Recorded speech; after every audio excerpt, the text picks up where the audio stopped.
Olá pessoal, eu sou o Telêmaco Brandão e esse é o primeiro vídeo da série que dei o nome de Democracia é Reunião de Condomínio, onde por meio de comparações simples eu pretendo te ajudar a entender o papel dos políticos e das instituições nas nossas vidas.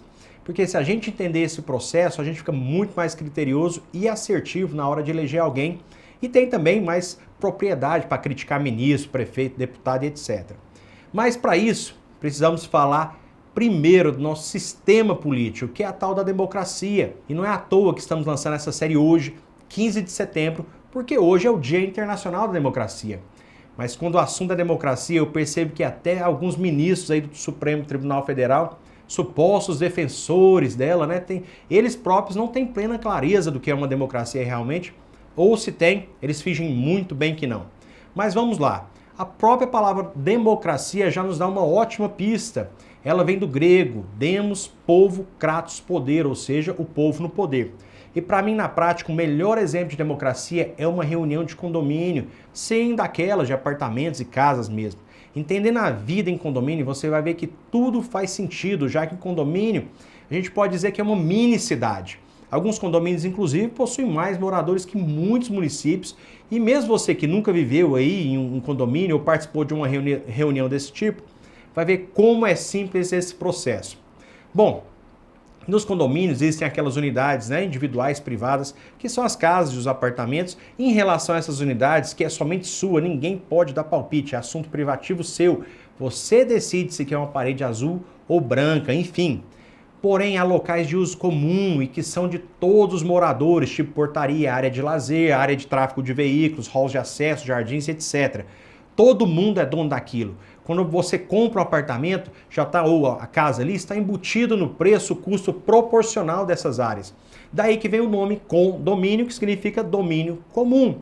E como tem mais de um dono, né, as decisões em relação àquilo que é de todos devem ser tomadas buscando atender o interesse de todos. E na impossibilidade de consenso, por uma questão de justiça e bom senso, se não tem como agradar a todos, pelo menos a maioria. Isso seria menos injusto, a gente pode dizer assim. Para entender democracia, o conceito de justiça e bom senso são chaves. Mas no dia a dia, como é que funciona isso, Telêmaco?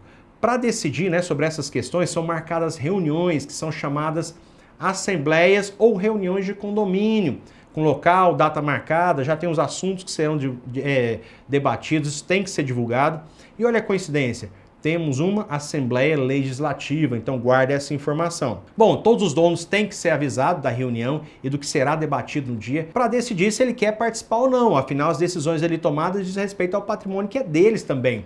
Inclusive, essas decisões podem gerar novas despesas. E você vai concordar comigo, ninguém pode tomar a decisão daquilo que é seu e muito menos te impor despesas sem te consultar, não é verdade? Mas se acontecer de alguém, mesmo querendo participar, não conseguir comparecer, nesse caso ele pode mandar um representante com uma procuração para falar na reunião e votar no lugar dele. E procuração é sinônimo de mandato, grave essa informação também que ela é relevante.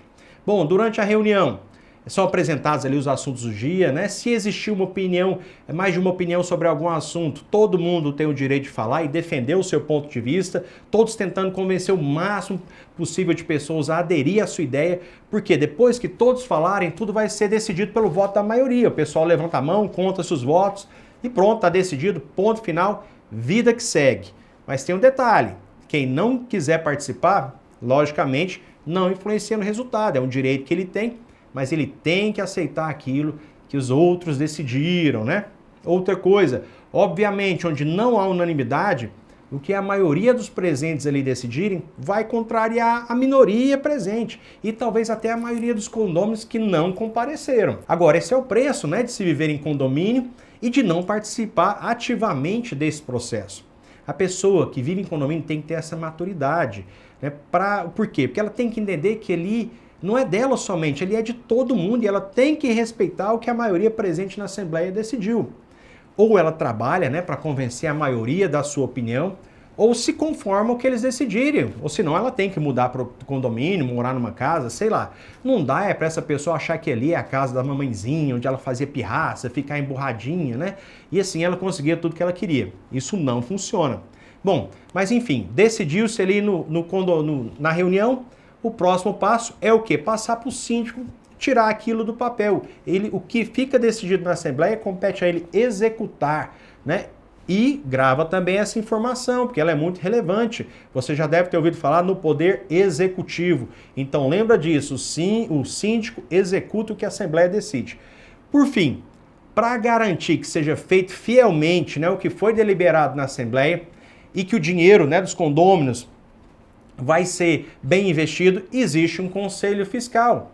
E vejam vocês, é exatamente isso que acontece no âmbito das cidades, né, até dos estados e do país também, com as devidas adequações lógicas que são decorrentes aí das enormes dimensões geográficas e demográficas dessas localidades. O nosso condomínio cresceu demais, né, em tamanho e quantidade de moradores. E não bastasse ser desse tamanho, né, e ter esse tanto de gente, para piorar, alguém teve a brilhante ideia do próprio condomínio construir e administrar escolas, hospitais, produzir e fornecer energia para os moradores, água, etc, etc, uma canseira. Pois é, Telemaco, mas e agora? Como é que a gente vai administrar todo esse mundaréu de condomínio com esse tanto de gente diferente? Com opiniões, valores, prioridades diferentes, com essa estrutura complexa desse tanto? E aí, como é que a gente faz? Bom, a história e a filosofia política nos legaram algumas alternativas. E a mais viável até o momento, né, e é o modelo que nós adotamos, é o da democracia representativa, onde nós escolhemos representantes, como o próprio nome diz.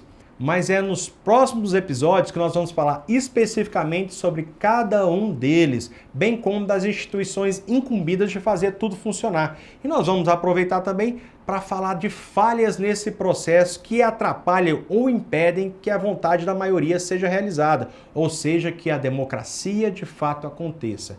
Mas por hora, eu gostaria que você já fosse pensando a respeito de algumas questões.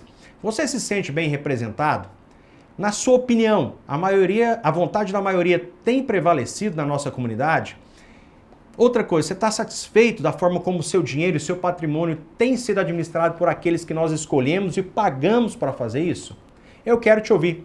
Então deixe seu comentário e eu me despeço aqui, não sem antes, né, te pedir, caso isso faça algum sentido para você, que você curta, compartilhe, se inscreva no canal e ative as notificações. Vamos juntos!